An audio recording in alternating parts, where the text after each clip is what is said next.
Greetings. My name is Nisi Thusi. And my name is Thusi. Our presentation is entitled The Quantitative Dynamics of Qualitative Research, a Paradox in the Discourse.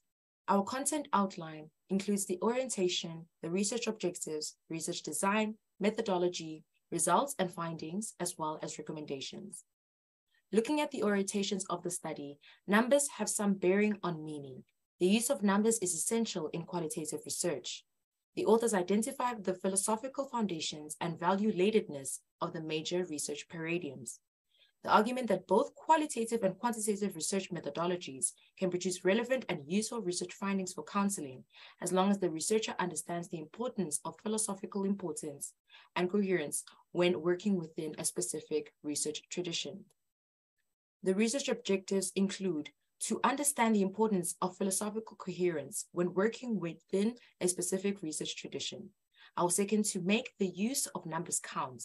One must first determine when and what is countable, and to support better research practices. The research design of this study. A qualitative evidence synthesis review will be conducted according to the Algarve in 2012.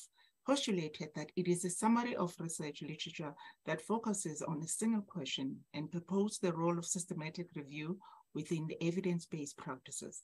A qualitative method synthesis frame according to the PICO framework will be used to respond to the questions: what are the quantitative dynamics of the qualitative research? This is a method for integrating and comparing the findings from the qualitative study. The research methodology articles will be critical appraise for eligibility using the PRISMA flow diagram and screen for relevancy and remove duplication through the assessing of the tool called CASP. This method provides an opportunity to analyze data both deductively using the positive approach while using the interpretivist approach to understand the phenomena.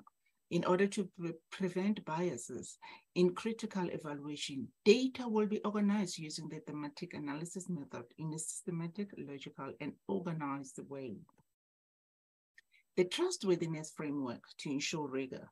The trustworthiness framework, all articles were considered for analyzing and are those that are received the ethical approval by the authors, and qualitative systematic review are also known as the research on research. The findings of the study and the recommendations. The finding, this is an ongoing study and expected to give the insight gain that will assist the novice researchers, the doctoral students, and the existing body of knowledge in the comprehending the philosophical underpinning the quantitative complex in qualitative research. We recommend that the researchers to determine which method of research is required for the study through understanding the differences and select appropriately. In conclusion, using numbers as a supplement to an overall process orientation to the research is a legitimate and valuable strategy for qualitative researchers. Olson 2000 says numbers can enhance and support narratives. They are critical in qualitative research because they have an impact on meaning. To make their use of numbers meaningful, they must decide when to count and what is countable. The desire to go beyond numbers should not deter qualitative researchers from employing numbers to get there. Thank you for your attention.